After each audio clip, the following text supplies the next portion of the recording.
semua. Selamat sore ya, selamat sore semua. Kita lanjutkan kuliah kita sore ini ya, masih sambungan minggu lalu ya. Minggu lalu cerita tentang unsur senyawa. Di senyawa itu kita telah mempelajari bahwa senyawa itu ada 4 jenis ya, yang termasuk kategori senyawa, yaitu oksida, basa, asam, dan garam ya. Jadi minggu lalu itu semua udah kita mulai ya dari oksida, yang merupakan oksida itu merupakan gabungan kimiawi dari suatu unsur ya dengan oksigennya, sehingga kita kenal ada oksida logam ketika logam bereaksi dengan oksigen, kemudian ada oksida non logam yang yang merupakan reaksi antara unsur non logam dengan oksigen. Jadi dengan oksigen ya, oksida itu dengan oksigen. Kemudian dari oksida ini kita bisa melihat terbentuknya basa dan asam ya.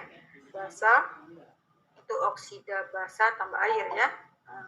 Kemudian kalau asam, oksida asam tambah air. Kemudian ada juga ya unsur yang bisa membentuk asam yang lain ya, unsur golongan halogen dengan hidrogen misalnya, unsur sulfur dengan hidrogen, dan juga senyawa-senyawa organik ya yang bersifat asam.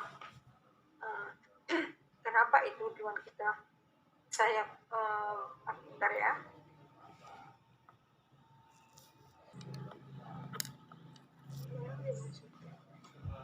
Jadi oksida, kemudian asam, basa itu kita harus tahu ya, karena berikutnya senyawa berikutnya adalah garam ya. Jadi kita harus tahu dulu tentang asam, basa ini terutama ya, asam basa, kemudian bagaimana penamaannya itu mesti kita tahu dulu. Nah, kenapa? Karena begitu kita cerita garam, garam itu merupakan gabungan kimiawi antara kation logam dengan anion sisa asam. Jadi kation logam ini itu kan asalnya dari basa, kemudian anion sisa asam ini dari asam. Makanya sebelumnya kita harus tahu tuh basa itu yang mana, kemudian bagaimana dia mengalami ionisasinya, demikian juga dengan asam, bagaimana dia mengalami ionisasinya, itu tahu dulu semuanya, harus tahu. Nah itu tadi, garam merupakan gabungan kimiawi antara kation logam yang berasal dari basa dengan anion sisa asam yang berasal dari asam. Nah, itu ya, makanya harus tahu ya, nama-namanya juga harus tahu. Nah, di garam ini kita bisa mengenal ada berjenis-jenis garam ya, yang kita tahu ya garam itu ya NaCl ya, tapi ternyata tidak ya. Garam itu banyak macamnya ya jenisnya. Yang pertama garam normal ya, kemudian garam asam, garam basa, garam kompleks, dan garam rangkap atau rangkai ya.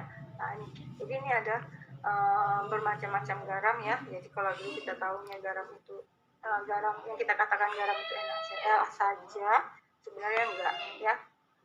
Nah untuk penamaan ya, penamaan garam ini kita bisa melihat dari logam ya. Kalau untuk kan tadi gabungan kation logam ya, jadi untuk penamaannya disesuaikan. Logam dinamai seperti nama oksida basanya ya, pada oksida basanya. Kemudian untuk sisa asam dinamai seperti nama oksida asam. Makanya minggu lalu saya kan kasih tahu ya, waktu dia mengalami ionisasi itu pun apa yang terjadi, apakah kalau logam OH ya, biasanya logam kan berasal dari basa, berarti ada OH-nya. Apakah logam ini ketika mengalami basa ini mengalami ionisasi, logamnya harus langsung OH-nya tidak melekat dengan logam lagi ya, terpisah terus, ataukah OH-nya masih ada yang melekat pada logam tersebut. Nah itu dia kan. Jadi kalau dia valensinya lebih dari 1, 2, atau 3, maka ada kemungkinan logamnya tidak langsung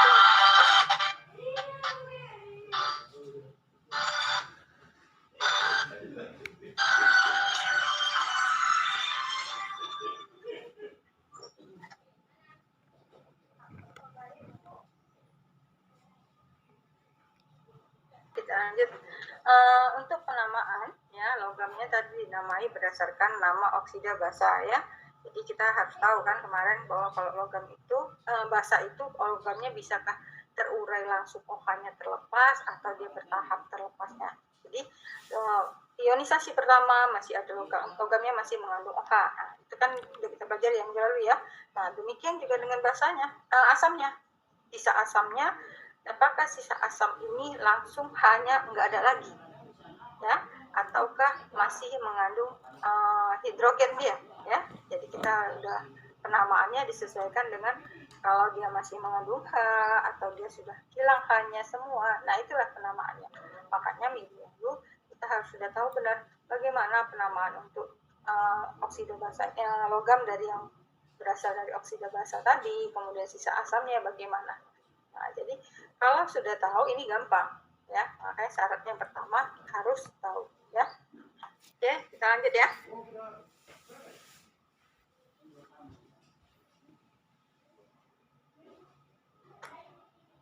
Nah nih. Jadi untuk mengingatnya kembali ya.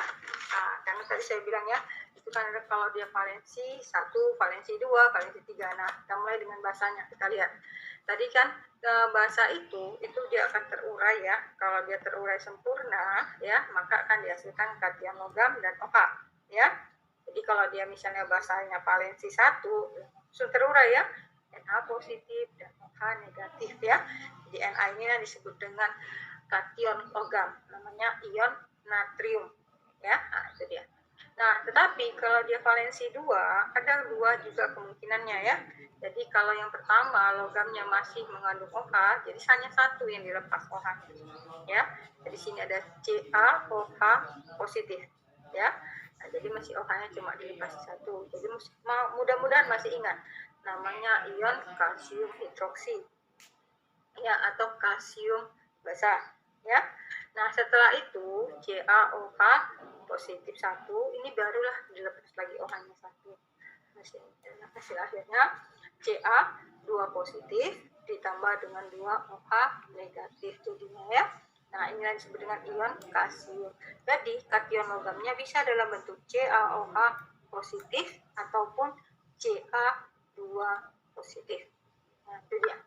Nah, itu untuk yang valensi 2. Sedangkan untuk valensi 3, maka ionisasinya itu bisa 3 tahap ya. Jadi yang pertama 1 dulu dia lepaskan OH-nya, maka terbentuklah AlOH 2 positif 1. Nah, ketika dia melepaskan 1 OH ya. Tapi ketika dia melepaskan 2 OH, maka terbentuk AlOH 2 positif. Ketika dia melepas 3 OH-nya, maka terbentuklah Al positif 3 ya. Itulah yang disebut dengan ion aluminium.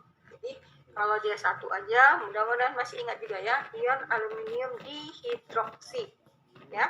Dia OH-nya ada 2, dihidroksi ya. Jadi yang berdasarkan yang melekat, bukan hidroksida ya, tapi dihidroksi. Nah, kalau berdasarkan OH yang dilepas, ini kan yang dilepas OH-nya 1. Makanya namanya menjadi aluminium basa primer. Nah, kalau yang dilepas 2 OH-nya, berarti yang melekat tinggal 1. Jadi namanya ion aluminium hidroksi atau aluminium basa sekunder. Karena 2 ya, OH-nya dilepas. Nah, inilah sedikit saya flashback lagi yang minggu lalu. Nah, itu basa ya. Nah, untuk asamnya ya, kita akan tahu ya, syarat kalau di asam pasti dia akan melepaskan adanya ion H positif ya. Jadi ada ion H positif dan ditambah sisa asam ya, sisa asam.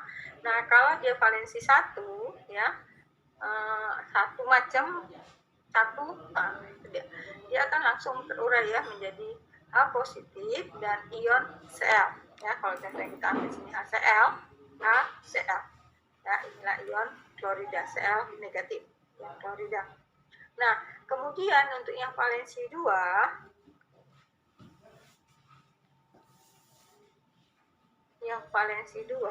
dia ada 2 kemungkinan ya. Sama ke apa tadi ya, basa tadi ada 2 kemungkinan. Jadi kalau yang pertama dia lepas H-nya, maka sisa asamnya masih mengandung H ya, HSO4 negatif ya, namanya gugus hidrosulfat ya. Hidro, H bukan hidrogen tapi hidro hidrosulfat, atau boleh juga disebut dengan sulfat asam. Jangan dibalik, jangan asam sulfat. Kalau asam sulfat itu namanya H2SO4 ya, tapi kalau dia HSO4 negatif 1 namanya sulfat asam. Oke. Nah, kemudian H yang masih melekat ini bisa lagi dilepas, barulah terbentuk gugus sulfat SO4 2 negatif ya. Nah, itu dia. Nah, untuk asam valensi 3 itu ada 3 kemungkinan mengalami ionisasinya ya. Jadi kalau dilepas 1 jadi dibentuk H2PO4 negatif 1 ya. Nah, ini namanya gugus dihidrofosfat. Atau berdasarkan yang H yang dilepas, fosfat asam primer. Kalau di yang valensi 2 ini nggak perlu dipakai primer sekundernya enggak ya, karena hanya satu kemungkinannya ya, jadi makanya cukup sulfat asam, nggak usah lagi dibilang primer kan masih satu Bu yang dilepas ya, nggak perlu. Kenapa? Karena kalau yang lepas kedua udah langsung dia membentuk gugus ya kan. Nah di sini dia perlu disebut, kenapa? Karena ada kemungkinan 2 ya. Nah ini dia, jadi kemungkinan keduanya ketika hanya dilepas hidrogen yang dilepas itu 2, maka akan terbentuk HPO4 2 negatif. Nah, ini baru sebut gugus hidrofosfat atau fosfat asam sekunder. Maka kita perlu memberi nama primer dan sekunder ini, itu kita biar tahu berapa jumlah hidrogen yang dilepas. Oke. Nah, kemudian dari HPO4 2 negatif itu bisa lagi dilepas satu lagi hanya, sehingga terbentuklah gugus fosfat PO4 3 negatif. Nah, itu lagi. Jadi, nah ini kita perlu tahu ya, karena itu tadi kita mau membentuk garam. Garam itu terbentuk dari kation logam. Nah, kation logam ini berasal dari basa dengan anion sisa asam. Anion sisa asam itu berasal dari asam. Harus tahu dulu asam dan basa. Oke ya. Bentar ya. Nah, setelah itu kita lanjut ya pembentukan garam. Nah, garam yang tadi kita sudah bilang ya bahwa garam itu ada bermacam-macam ya. Yang pertama itu garam normal ya. Nah, garam normal itu yang dikatakan garam normal itu garam yang tidak mengandung H positif ataupun OH negatif. Jadi asam basanya itu udah terurai semua, H maupun OH-nya itu udah nggak ada yang melekat lagi ya. Baik H melekat ke anion sisa asam ataupun OH melekat ke kation logam ini udah nggak ada, udah lepas semuanya. H-nya maupun OH-nya sudah dilepas. Nah, kita ambil contoh ya. Yang pertama dari Na ya. Na ini kan berasal dari NaOH, OH-nya lepas. Cl ini berasal dari HCl, H-nya lepas. Jadi lepas semua, udah nggak ada lagi. OH-nya maupun H-nya udah nggak ada. Dibentuklah NaCl, natrium klorida. Ini yang kita kenal sebagai garam dapur ya.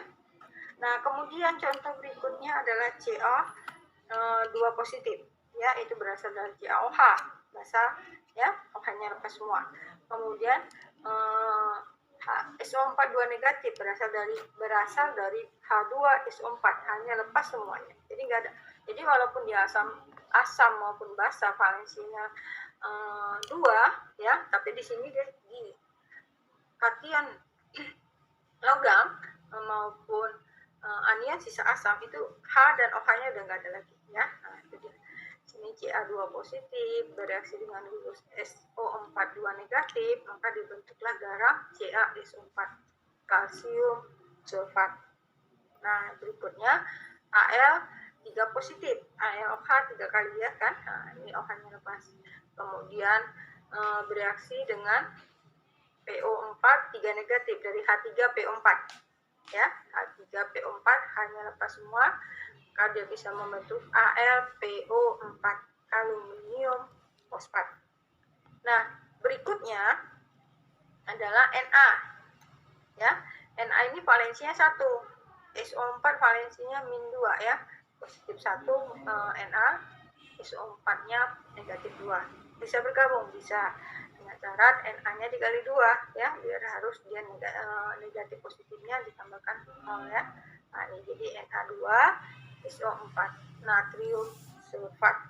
Nah, natriumnya ini juga bisa bereaksi dengan anion sisa asam fosfat ya, PO4 3 negatif. Maka dibentuklah Na3PO4 ya. Nah, kemudian Cl dengan Ca dengan Cl. Ca2 positif bereaksi dengan Cl negatif. Karena Cl itu negatifnya 1, maka dia perlu 2 Cl. Maka terbentuklah CaCl2, kalsium klorida.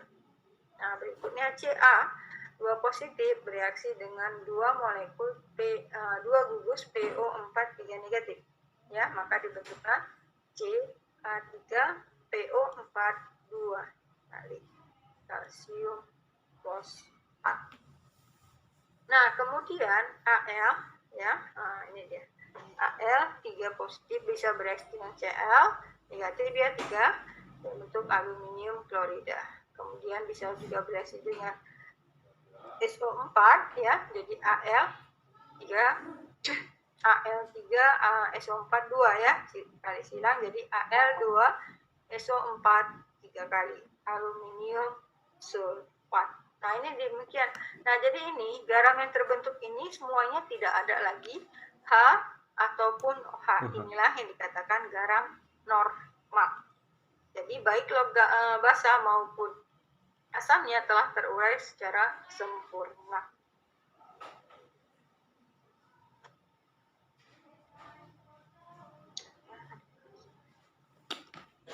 Ganggu aja orang. Nah, selanjutnya garam yang berikutnya adalah garam asam ya, karena dia ada kata asam itu menandakan bahwa garam itu masih mengandung hidrogen ya. Jadi kalau dia mengandung hidrogen berarti yang punya hidrogen adalah asam, maka disebut dengan garam asam ya.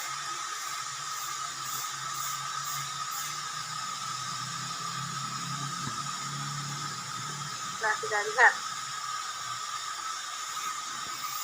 Jadi garam asam, garam yang masih mengandung H positif.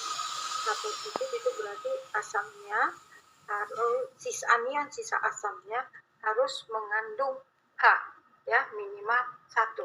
Nah, oleh karena itu garam asam ini itu hanya bisa dibentuk oleh asam dengan valensi 2 minimal. Nggak bisa asam valensi 1. Kenapa? Karena asam valensi 1 begitu mengalami ionisasi hanya langsung terlepas dari anion asamnya. Tetapi kalau asamnya itu valensi 2, maka ada 2 kemungkinan ya. Yang pertama itu hanya 1 hidrogen yang dilepas. Ya, hanya 1 hanya yang dilepas. Nah, maka bisalah dibentuk garam asam karena sisa asam tadi itu masih mengandung hidrogen. Oke ya, itu dia. Nah, kita lihat yang pertama, contoh yang pertama yaitu Na positif direaksikan dengan HSO4 negatif 1. Nah, ini dia kan asamnya. Di asam ini aslinya kan asamnya H2SO4. Dia mengalami ionisasi hanya dilepas 1. Terbentuklah HSO4 negatif 1. Nah, ini bisa bereaksi, bisa yang satu positif, ini 1 negatif. Ya, maka dia bisa membentuk garam asam. Jadi garamnya itu masih mengandung hidrogen. Ya. Nah, penamaannya sebenarnya makanya saya bilang udah tahu kita penamaan di asam basa ini lebih gampang, ya. Nah, kita lihat namanya. Natrium hidrosulfat. Ya, natrium hidrosulfat atau natrium sulfat asam.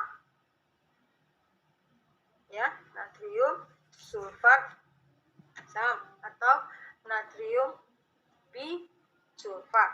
Nah, itu dia. Itu bisa pakai bi. Nah, kemudian contoh berikutnya Na juga kita ambil contoh logamnya ya, Na positif. Jadi garam asam ini basanya, OH-nya berarti ya, itu lepas semua. Yang ada yang punya asamnya, yang masih ada H-nya ya. Jadi logamnya, OH-nya lepas semua. Jadi ini dia Na positif bereaksi dengan H2PO4 negatif. Maka dibentuklah NaH2PO4, natrium dihidrofosfat atau natrium fosfat asam primer. Nah, berikutnya, ini logamnya valensi 2 ya. Ca2 positif ditambah dengan HSO4 negatif 1 ya. Jadi muatan ini harus seimbang ya, positif negatifnya ketika membentuk garam ini ya. Maka dibutuhkanlah 2 HSO4 negatif. Maka dibentuklah CaHSO4 2 kali. Ya. Kalsium hidrosulfat. Ya, ini nggak dibaca ya. Yang pengali di bawah ini itu nggak dibaca. Nanti ada juga yang pernah ya kasih nama jadi 2 dihidro, katakan di sini hanya jadi 2. Enggak, ini enggak. Ini dia menyatakan jadi 2 kali memang, tapi dia penamaannya hanya 1 molekulnya saja ya diambil ya. Nah, berikutnya Ca2 positif bereaksi dengan HPO42 negatif. Nah, ini sama muatannya ya, di Ca2 positif, di sisa anion sisa asamnya 2 negatif. Jadi imbang ya, maka dibentuklah CaH4, kalsium hidrofosfat atau kalsium fosfat asam sekunder, karena 2H yang dilepas ya. Nah, berikutnya adalah aluminium ya, Al3 positif direaksikan dengan HSO4 negatif 1, maka dibutuhkan 3 gugus HSO4 negatif 1 ya.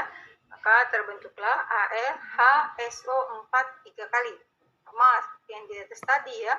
Ini dia memang HSO4-nya itu 3, tapi tidak disebutkan bahwa trihidro, enggak ya. Kita bacanya tetap 1 aja.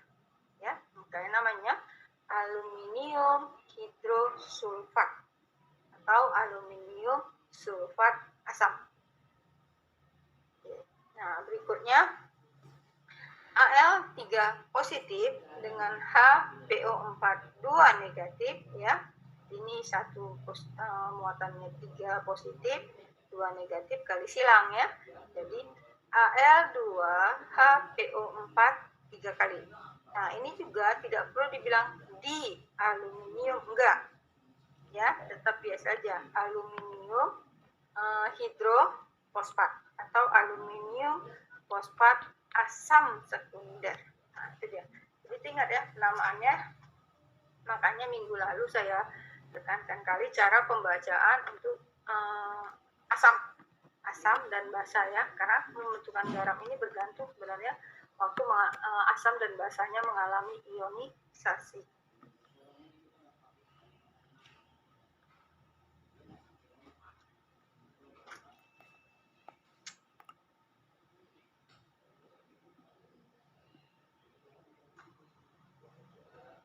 Nah, selain garam asam, garam basah yang berikutnya ya. Nah, kalau asam tadi ada A positif, di garam basah itu ada OH negatif ya. Jadi garamnya masih mengandung OH negatif. Nah, OH ini tentunya berasal dari basah ya, dari basah. Jadi kationnya masih mengandung OH. Kationnya masih berikatan dengan OH, positifnya masih negatifnya masih ada ya. Jadi nggak langsung semua OH-nya terlepas ya. Nah, kita lihat. Tapi ingat, kalau garam basah ini terbalik pula, asamnya telah terurai sempurna ya. Nggak ada lagi hanya yang melekat. Nggak ada lagi hanya yang melekat. Jadi kita lihat di sini. Contohnya CaOH positif 1 ya, atau sebenarnya kan CaOH 2 kali ya kan, tapi dilepas 1 OH-nya, maka jadi ya, CaOH positif 1 ya. Nah, bereaksi dengan Cl, nah, tadinya kan HCl ya, hanya lepas semua, maka dibentuklah garam CaOH Cl CaOHCl. Ya, namanya kalsium hidroksiklorida. Jadi kalau dia H hidro, kalau OH hidroksi. Nah, minggu lalu juga sudah diterangkan ya. Kalsium hidroksiklorida atau nama lainnya kalsium klorida basah. Nah, berikutnya ya masih dalam latihannya Ca ya. CaOH positif 1 direaksikan dengan PO4 3 negatif. Nah, ini muatannya 3 negatif, ini muatannya 1, maka dibutuhkanlah 3 CaOH positif 1. Ya, ini dia. CaOH 3 kali PO4. Kalsium hidroksifosfat atau kalsium fosfat basah. Nah, itu dia ya. Nah, contoh berikutnya adalah Al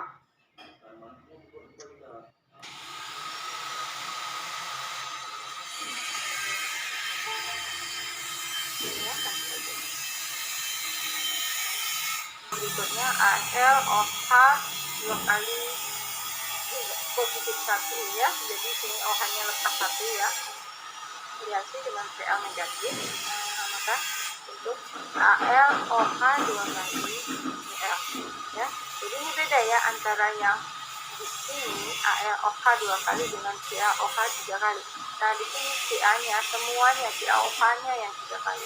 Nah, kalau di sini hanya OH-nya yang 2 kali ya.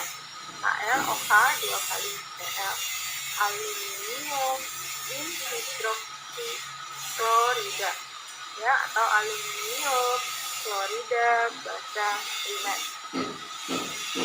Nah, berikutnya AlOH 2 kali positif 1 bereaksi dengan SO42 negatif, maka terbentuklah AlOH 2 kali 2 kali. Ini dia ya. Jadi ini OH-nya di sini 2 ya. Nah, ini secara keseluruhannya dia 2 kali. Karena muatan keseluruhannya itu tadi kan cuma positif 1 ya. Sementara SO4 itu negatif 2. Nah, semuanya ini dikali 2. Nah, itu dia.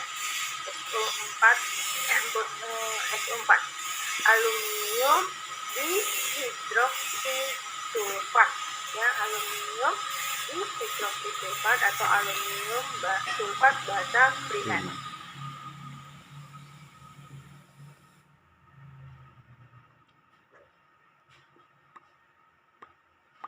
Nah, berikutnya AlOH. Nah, ini OH-nya sudah dilepas 2 ya. Jadi 2 positif. Sudah dilepas, sudah kelebihan 2 dia ya, sudah dilepas. Reaksi dengan SO42 negatif, muatan yang sudah sama, tinggal gandengkan AlOH SO4. Nah, berikutnya AlOH 2 positif direaksikan dengan PO4 3 negatif, maka akan dihasilkan AlOH 3 kali. Jadi AlOH-nya yang 3 kali semuanya ya. AlOH 3 kali, PO4 2 kali. Nah, ini dia ya. Aluminium hidroksifosfat ya, atau aluminium fosfat basah sekunder. Ya. Dan 2 yang dilepas ya. Nah, inilah dia garam basah. Jadi di garam ini itu masih ada OH. Kalau garam asam ada H, di sini ada OH. Inilah yang menandakan bahwa garam ini garam basah ya.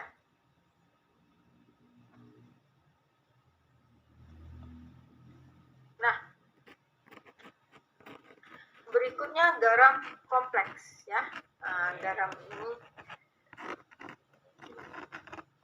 agak berbeda ya,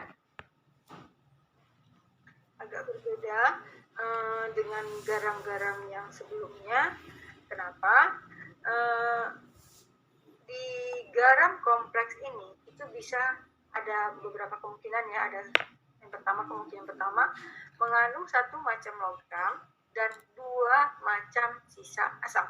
Tadi kita kan bilang bahwa garam itu reaksi antara logam dari basa dengan anion sisa asam, ya. Nah, ini kan satu logam, satu anion sisa asam, ya. Nah, ini enggak. Kalau garam kompleks itu bisa kemungkinan satu macam logamnya, tapi dua macam sisa asamnya. Ya. Nah, bisa juga dua logamnya, kalau tadi satu logamnya, ini enggak, dua logamnya, satu macam sisa asamnya. Dan yang kemungkinan terakhir yang membentuk garam kompleks adalah ketika mengandung gugus tambahan bukan ion. Contohnya gugus tambahannya adalah NH3. Nah, itu dia. Bentar ya.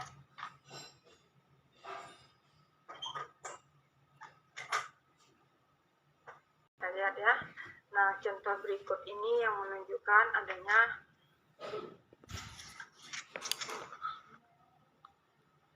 garam-garam kompleks ya.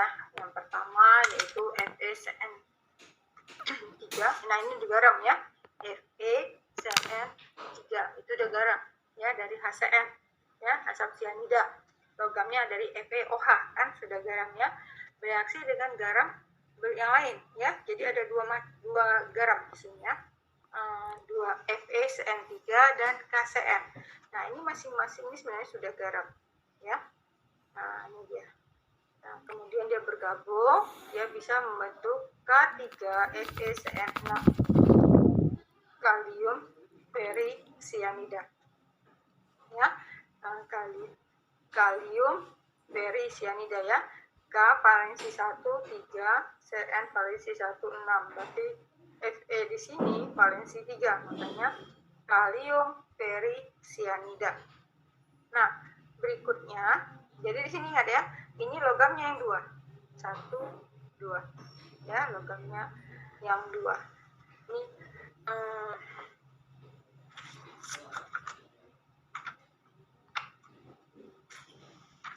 dua.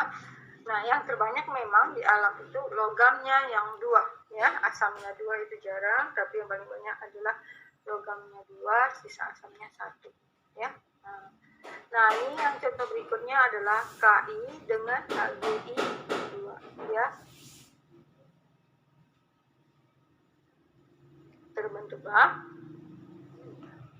K2HgI4 kalium hidragirum iodida ya, atau kalium merkuri iodida ya. Merkuri ya, ini valensi 2 itu merkuri.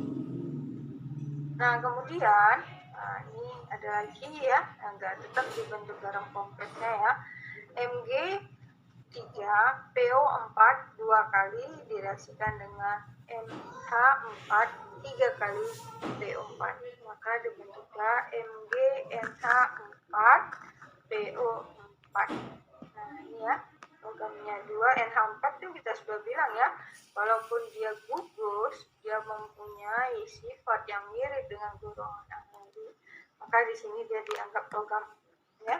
Magnesium, amonium, fosfat. Gitu ya, jadi bisa Nah, contoh berikutnya ya, ini ada penyisipan yang mengandung gugus tambahannya. AgNH3 2 kali Cl ya, argentum diamin klorida atau perak diamin klorida ya. Contoh berikutnya adalah CONH36NO3 3 kali ya, kobal heksamin nitrat. Jadi inilah beberapa contoh garam kompleks.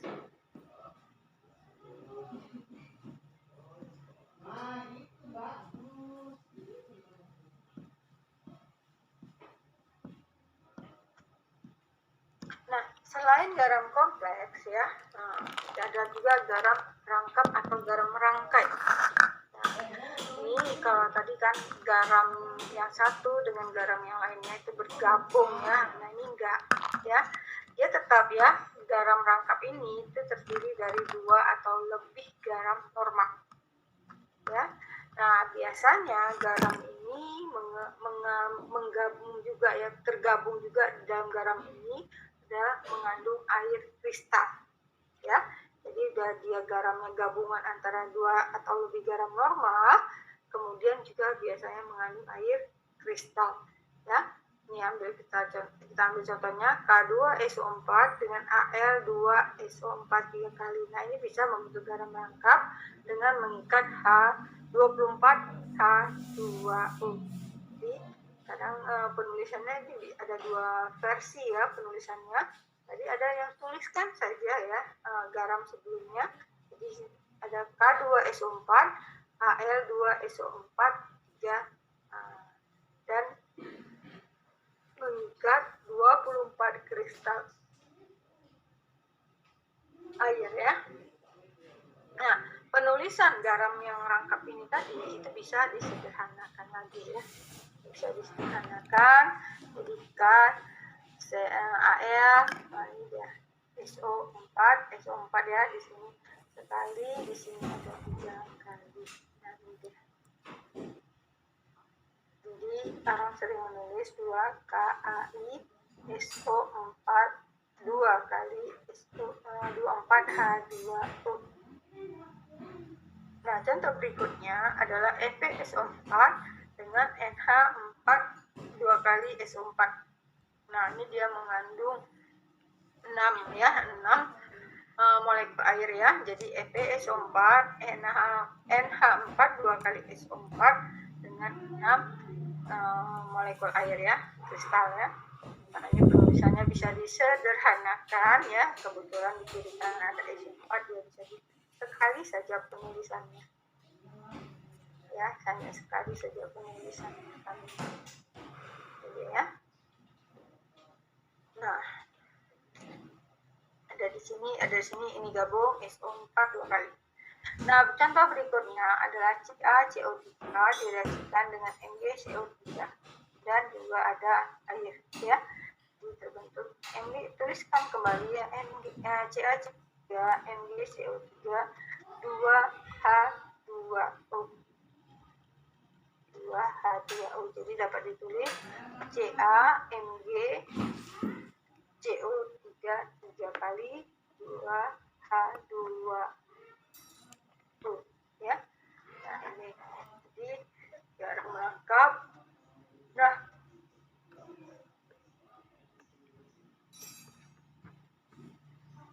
kalau di garam sebelumnya ya itu ada namanya, untuk garam rangkap ini itu biasanya susah ya, ngasih namanya susah. Nah, biasanya dia punya nama tersendiri ya. Dia punya tersendiri, contohnya ada analsit, azurit, dia punya komponen logam-logam dan cita asam yang berbeda-beda ya. Jadi yang ini adanya di alam ya, dalam bentuk mineral ataupun ada dalam bentuk batu alam ya, biasanya batu dia. Nah, karena dia rumit ya, cara penulis kita menulisnya aja rumit, jadi untuk penamaannya itu biasanya ada nama tertentu saja ya, ada namanya tertentu, misalnya tawas ya, KALSO4 2 kali ya, KALSO4 2 kali ya.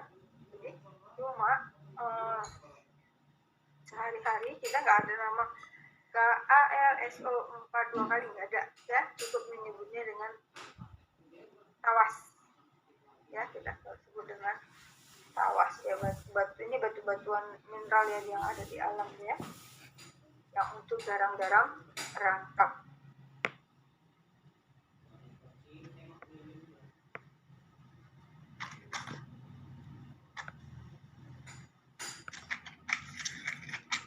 Oke, kita lanjutkan dengan reaksi penggaraman.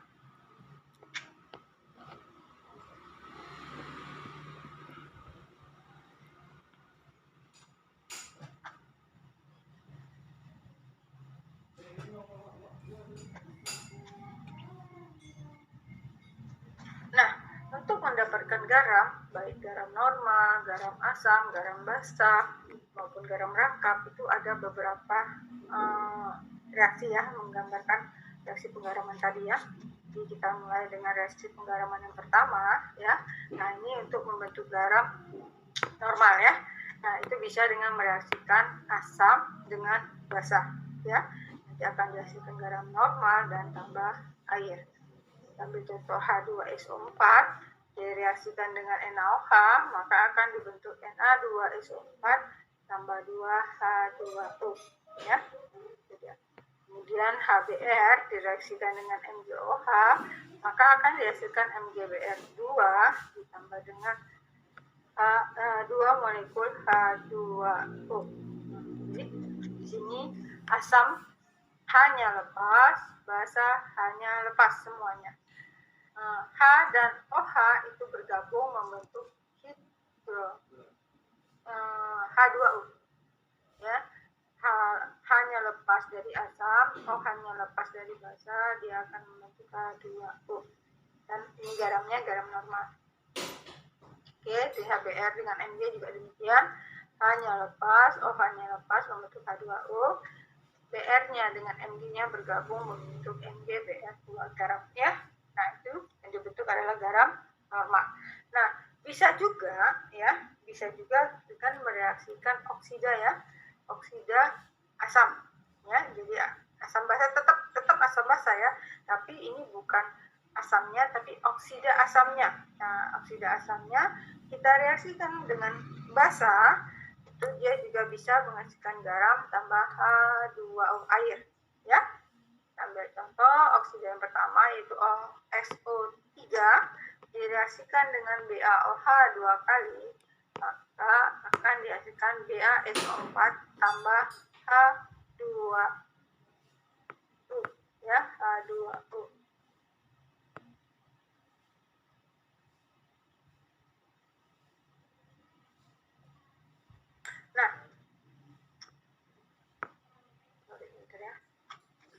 Nah, contoh berikutnya adalah oksida asam yang berikutnya adalah N2O5 direaksikan dengan basa NaOH akan dihasilkan garam NaNO3 tambah H2O. Nah, itu dia.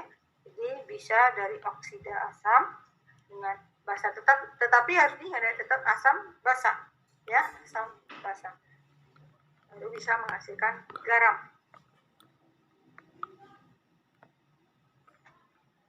Nah, reaksi penggaraman yang ketiga, nah ini kebalikan yang kedua tadi ya. Kalau tadi oksidanya oksida asam, sekarang oksida basa.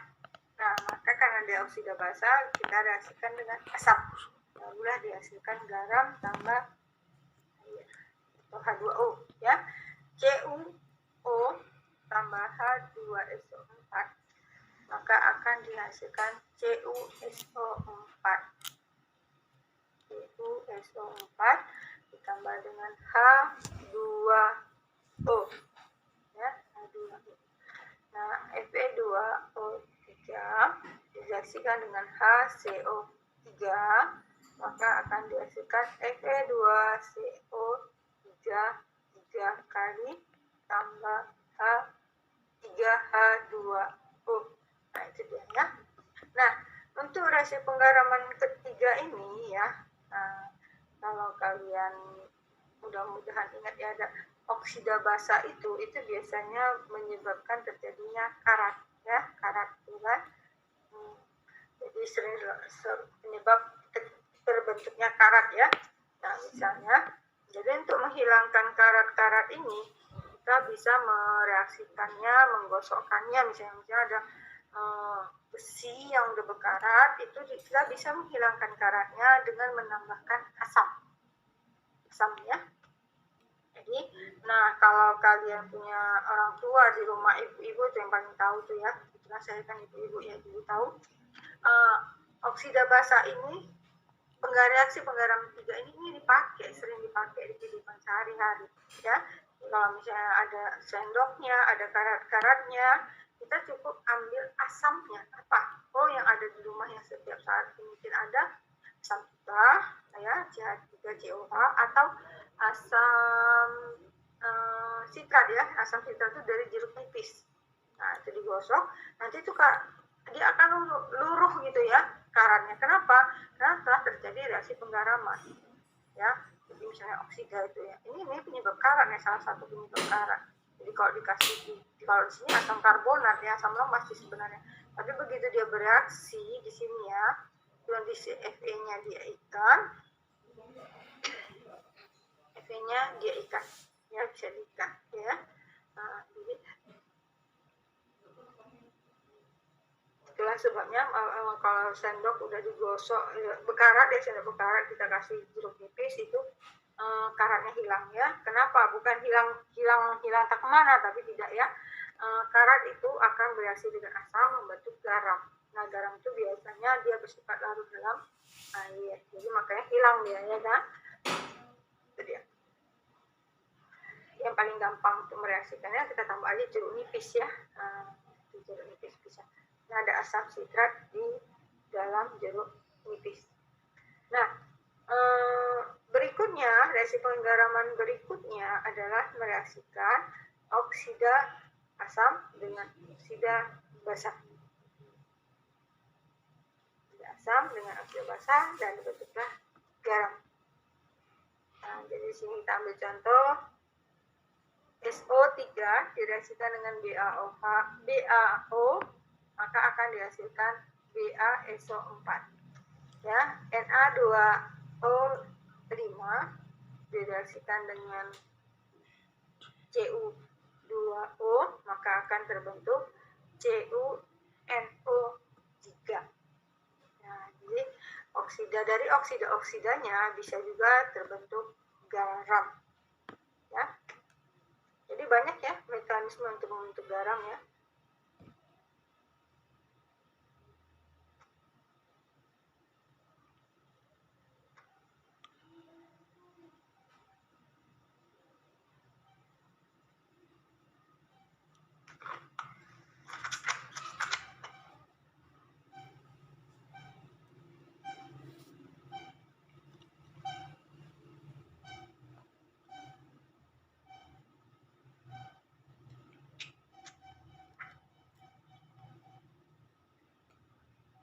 Oke, berikutnya reaksi penggaraman 5.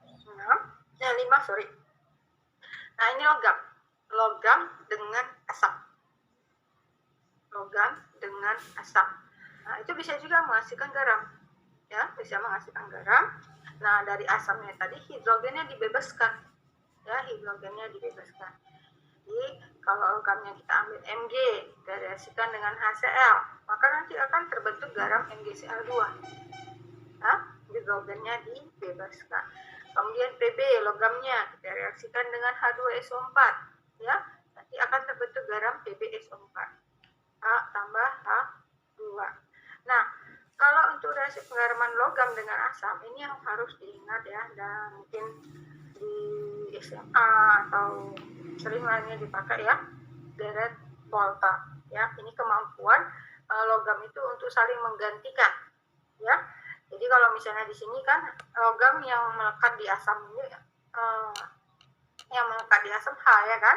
Nah, H ini, jadi kalau semakin ke kiri potensial reduksinya itu akan semakin besar, ya. Jadi dia bisa menggantikan. Jadi kalau kita lihat di sini H, kemudian yang mau ganti itu Mg, nah kan jauh bedanya ya kan. Jadi potensial reduksi dari Mg itu lebih besar dari H, sehingga dia bisa digantikan. Demikian juga dengan Pb. Nah, Pb dengan H, nah walaupun bersebelahan, tapi Pb itu masih lebih besar potensial reduksinya, sehingga dia bisa mengusir, kalau saya bilang mengusir ya, menyingkirkan hidrogennya. Tetapi kalau misalnya garam ya, ini kebetulan asamnya, misalnya ada garam, seperti ini aja, kita bandingkan antara garam Mg yang misalnya MgCl, kan? Garam Mg, kemudian kita mau logam yang kita mau kasih misalnya Pb. Nah, Pb ini tidak bisa menggantikan Mg. Kenapa? Karena potensial reduksi dari Pb itu lebih kecil dari Mg. Sehingga kalau kita reaksikan garam MgCl2 dengan Pb, itu tidak bisa terjadi reaksi. Ya. Tapi kalau misalnya garamnya, kita lihat dulu ya. Garamnya, oh ini, garamnya misal Zn, logamnya Zn SO4 misalnya. Zn SO4. Kemudian logamnya kita kasih Mg. Nah, itu bisa. Jadi nanti logam Mg direaksikan dengan Zn SO4, nanti yang terbentuk adalah MgSO4. Karena Mg lebih besar potensial reduksinya dibandingkan dengan Zn, ya. Maka dari garam ZnSO4 ada kita reaksikan dengan logam Mg, maka nanti akan terbentuk MgSO4. Zn-nya dilepas. Nah, itu dia ya. Jadi itu bisa. Nanti ini hati-hati ya, kalau misalnya ada terjadi reaksi, kalian harus lihat ya. Kalau ternyata logamnya mempunyai potensial reduksi yang lebih besar, maka dia tidak bisa menggantikan. Nah, itu ya. Jadi harus ingat. Nah, sorry.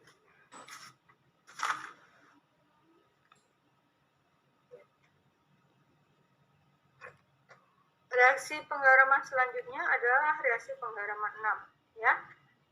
Nah, ini garam. Jadi kita mau di sini mau bikin garam asam, ya. Garam direaksikan dengan asam yang bersangkutan. Yang dikatakan asam yang bersangkutan itu kita lihat. Kan garam itu reaksi antara kation logam dengan asam, ya, anion sisa asam. Nah, kita bisa tahu ya. Kita lihat di sini contohnya aja lah, kita lebih cerita ya. Garamnya NH4 2 kali SO4. Berarti asamnya ini H2SO4. Maka garam ini kita reaksikan dengan H2SO4. Nanti akan terbentuklah garam asam NH4HSO4. Nah, ini jadi terbentuklah garam asam. Contoh berikutnya, Ca3PO4 2 kali. Nah, inilah PO4 inilah asamnya ya kan? Asamnya H3PO4 ya. H3PO4.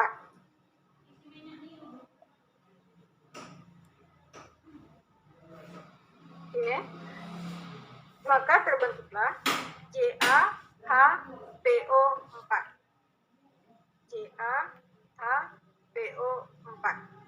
Nah, ini ya, garam asam.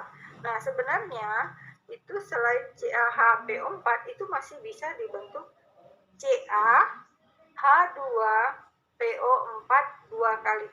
Jadi kalau ini kan di sini hanya yang dari H3PO4 hanya dilepas 2. Ca itu valensi 2, ya kan? Jadi makanya di sini nggak ada. Jadi bisa juga kemungkinan yang lain ya, selain CaH-PO4 itu bisa juga dibentuk Ca buka kurung ya H2PO4 2 kali. Nah, itu dia. Jadi ini saya ulangi ya, bisa juga kemungkinan kedua yang dibentuk adalah Ca buka kurung H2PO4 tutup kurung 2 kali. Nah, itu dia ya. Ketika yang dari H3PO4 itu yang dilepas adalah satu hanya. Kalau di sini yang dilepas kan 2 hanya ya. Sini dilepas 2 hanya, dia jadi valensi min 2, ini Ca-nya positif 2, maka ini udah bentuk. Tapi kalau ada dari asam fosfatnya dilepas itu 1 saja hanya, maka yang dibentuk adalah Ca buka kurung H2PO4 tutup kurung 2. Nah, gitu ya. Jadi sebenarnya dari reaksi ionisasi itu sebenarnya kalau kalian udah tahu itu lebih gampang kali ya.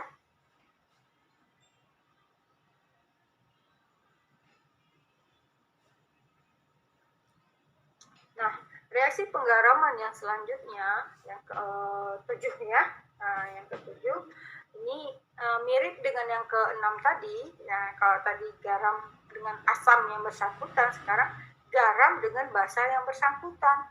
Nah, jadi yang dibentuk adalah garam basa, ya, garam basah. Nah, kita ambil contoh ya. Ini kita lihat MgSO4 direaksikan dengan Mg. Nah, MgSO4 berarti basahnya itu MgOH ya, MgOH ya kan? Nah, ini dia. Ini ada basah. MgOH. Nah, ini kalau ini dilepas satu H-nya ya, OH-nya dilepas, maka dia bisa membentuk MgOH 2 kali SO4. Nah, inilah garam basanya. Contoh berikutnya AlCl3 direaksikan dengan AlOH 3 kali ya, maka terbentuklah AlOH 2Cl ya.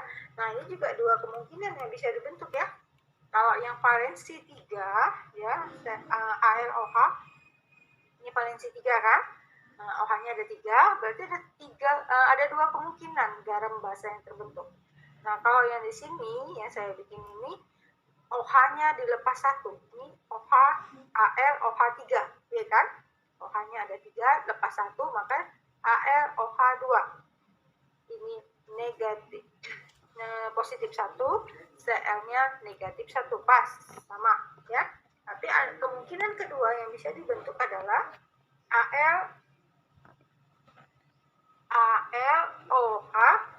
2 tapi ya OH-nya yang dilepas. Jadi AlOH Cl2. Jadi ini kemungkinan yang kedua bisa dibentuk adalah AlOH Cl2. Pindah 2 ya. Kenapa? Karena AlOH itu yang OH-nya dilepaskan sudah 2, maka muatannya jadi 2 positif. Ya, Cl itu 1 negatif. Nah, supaya dia setara, maka jadinya AlOH Cl2. Nah, itu dia kemungkinannya AlOH Cl2. Oke, kita lanjut. Reaksi penggaraman selanjutnya yang ke-8. Nah, ini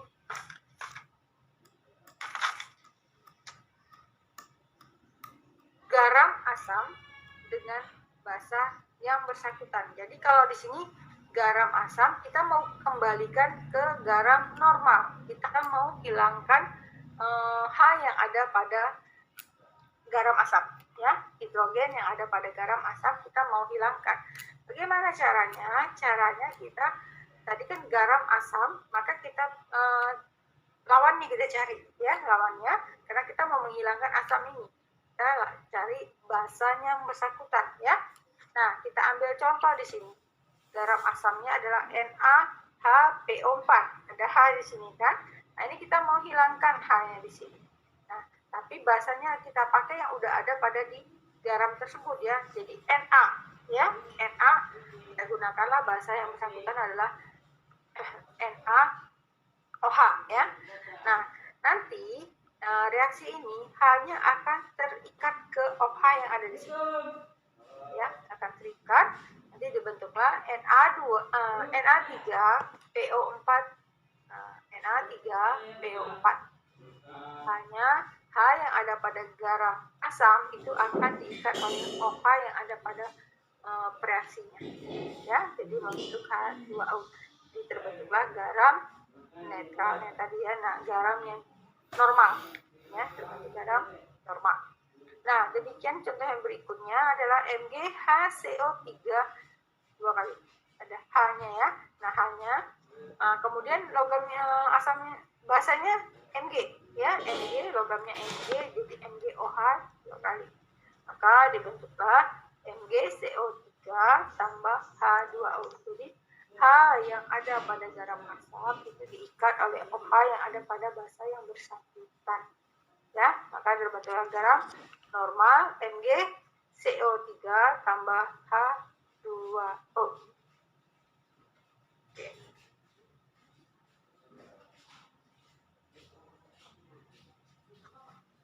Nah, reaksi penggaraman yang selanjutnya, ini garam, kalau tadi garam asam, sekarang garam basanya. Nah, di garam basa ini kita menghilangkan OH-nya ya, maka kita reaksikan dengan asam yang bersangkutan ya. Jadi kalau dia garam basah, kita reaksikan dengan asam. Tapi kalau garam asam, kita reaksikan dengan basah ya. Nah, gitu. Jadi kita lihat sini ya, PbOHCl, garam basa dan OH ya. PbOHCl direaksikan dengan HCl. Kenapa harus HCl? Karena di garam basa ini ada Cl, ya, maka kita pakai HCl. Akan hanya OH-nya akan dilepas, maka terbentuklah garam PbCl, ya, PbCl tambah H2O. H dari asam yang bersangkutan dan OH-nya dari garam basa. Ya. Nah, contoh yang kedua, MgOH 2 kali SO4. Nah, ini direaksikan, kita mau menghilangkan OH-nya ya dengan asamnya SO4. Ini tadi ya, nggak bisa kita pakai Cl, nggak bisa. Ya harus yang ada asam yang pada garam tersebut ya. Nah, jadi terbentuklah MgSO4 tambah H2O. Oke. Nah, berikutnya reaksi penggaraman berikutnya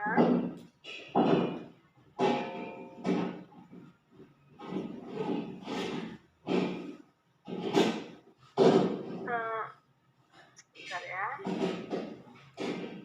Nah, reaksi penggaraman 9 ini ya, itu biasanya ya, ini kalau di lab gitu ya, kita sering misalnya ada garam basa ini, kita lebih suka ke garam normal ini dibuat seperti ini. Kenapa? Karena garam normal itu biasanya garam basa itu biasanya sukar larut ya, sukar larut. Jadi kalau kita mau mengarutkannya, kita reaksikan dengan asam. Jadi nanti didapatlah garam normal yang bersifat lebih mudah larut. Ya. Nah, berikutnya reaksi penggaraman selanjutnya ke-10. Nah, ini garam, susah kali ngajarnya kalau nggak pakai spidol ya sebenarnya ya, agak sulit.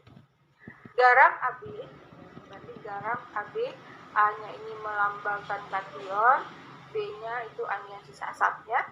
Direaksikan dengan asam HC. Kalau asam ada simbol H ya, HC. Maka nanti akan dihasilkan garam AC tambah asam HB. Jadi terjadi pertukaran ya, pertukaran. Kita lihat Na2CO3 direaksikan dengan HCl, maka akan dihasilkan ini AB-nya, A-nya Na kan, kemudian di sini C-nya Cl ya, maka di sini garam AC, maka dihasilkan NaCl tambah H2CO3 asamnya. Nah, jadi kalau tadi asamnya HCl, setelah direaksikan dengan garam NaCO3, maka asamnya menjadi dilepas ya, CO3 yang ada pada garam AB dilepas, maka dibentuklah H2CO3. Nah, contoh berikutnya CuSO4 direaksikan dengan H2S, maka terbentuklah CuS ya, CuS tambah H2SO4. Jadi terjadi pertukaran ya, pertukaran di sini.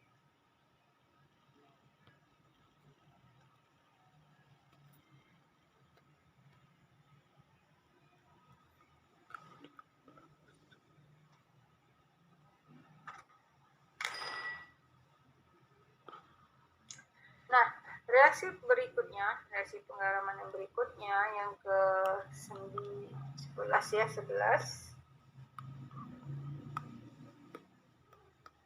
Garam AB direaksikan dengan basa COH ya, maka akan dihasilkan garam CB tambah basa AOH. Jadi ini kalau ini mirip dengan yang tadi ya. Nah, kalau tadi asam, sekarang basa ya. Nah, kita ambil contoh, kita lihat ya, HgNO3 2 kali ya, direaksikan dengan KOH ya, maka ini nanti akan terbentuk KNO3 ditambah dengan HgOH 2 kali. Nah, jadi ya, jadi terjadi pertukaran ya, logam yang ada pada garam itu akan bereaksi dengan basa ya, membentuk basa Kalau di sini HgOH 2 kali ya. Nah, kemudian anion sisa asam yang ada di garam yang awalnya itu akan bereaksi dengan logam ya, yang logam yang ada pada basa yang direaksikan. Jadi contoh berikutnya adalah CuSO4 dengan NaOH, maka akan dihasilkan CuOH 2 kali ditambah dengan Na 2 kali SO4 ya. Ini dia tetap juga pertukaran dia ya. Jadi kalau tadi basa asam, sekarang basanya yang bertukar dari KOH menjadi HgOH 2 kali, dari NaOH menjadi sorry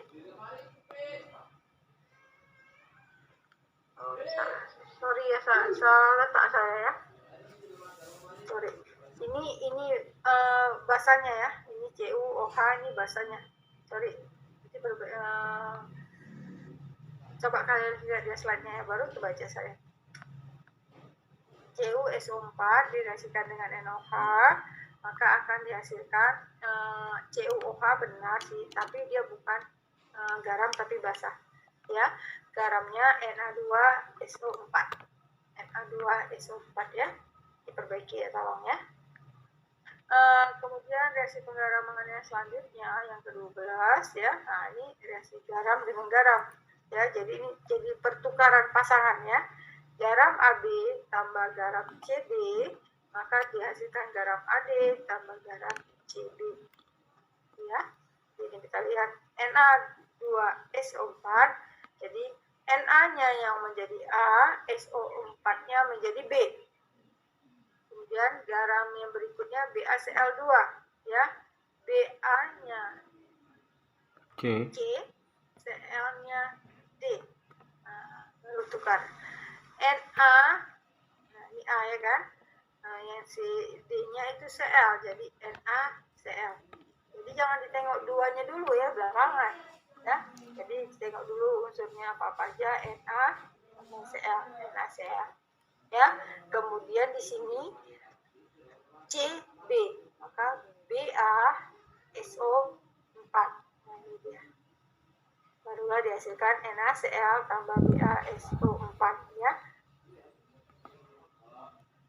Nah, di sini contoh berikutnya AgNO3 direaksikan dengan Ki, maka akan dihasilkan AgI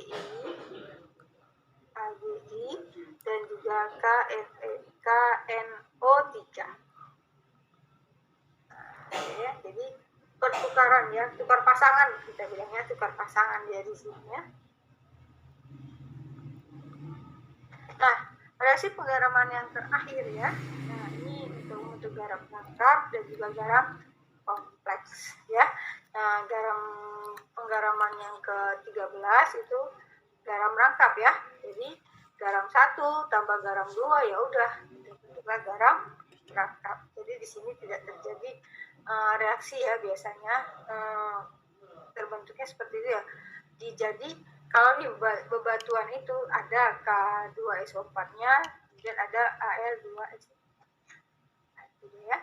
Jadi dia biasanya di dalam batu-batuan dia seperti ini ya. Nah, kemudian CaCO3 dengan MgCO3.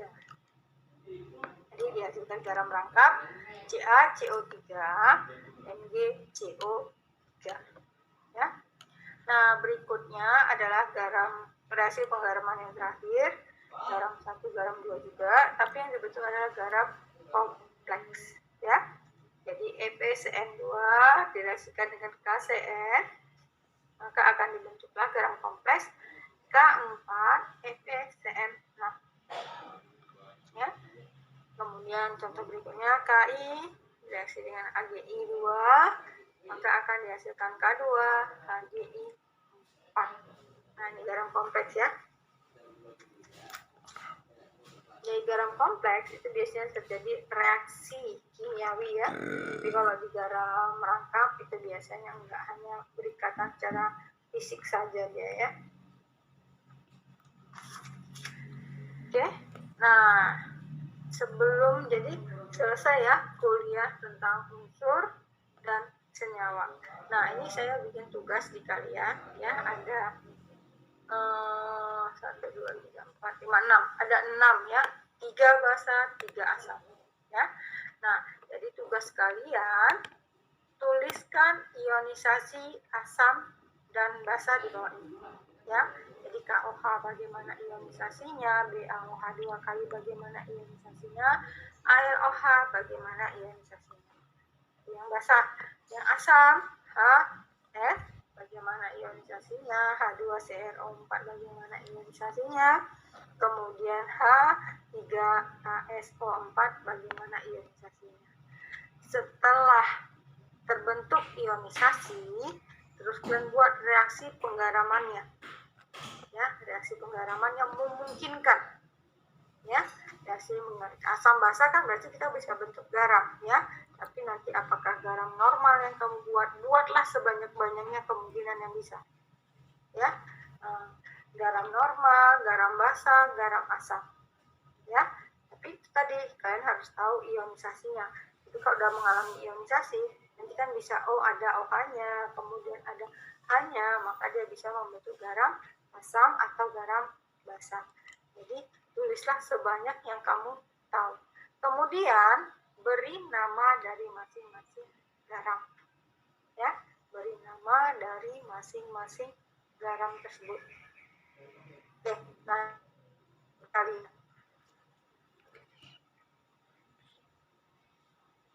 coba dicatat ya. Saya rasa nggak ada di apa ini, nggak ada di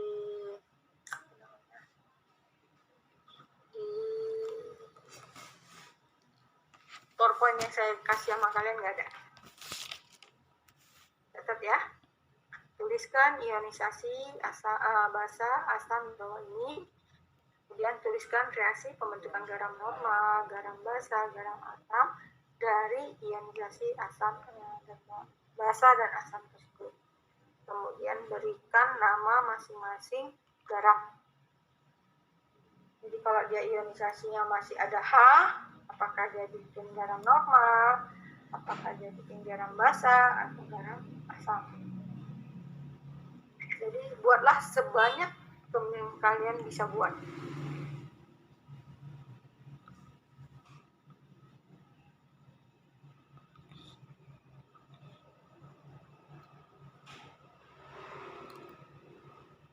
Oke, udah dicatat tugasnya? Oke, udah Bu.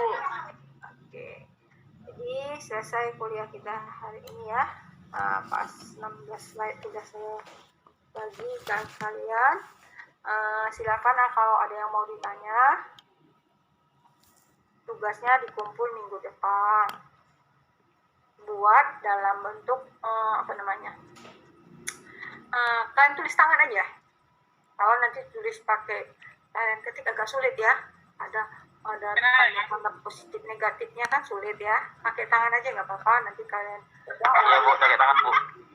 Kalian foto atau kalian gimana kalian upload, nanti saya buat di kalian masukkan di tugas ya. Kalian masukkan. Minta tulis tangan, jangan kalian fotokopi punya kawan kalian.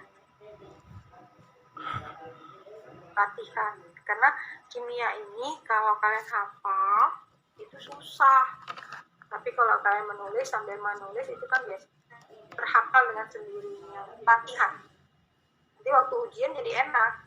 Ujiannya ya itu ada reaksi saya buat ya kan, kan ya udah enak. Mudah-mudahan lah kalau udah mau mengerjakannya biasanya cepat, insya Allah.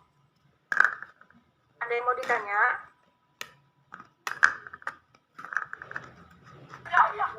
Sambil nunggu ditanya, coba buka dulu kamera kalian. Kamera kalian buka semuanya. Kenapa harus buka? Jadi satunya minta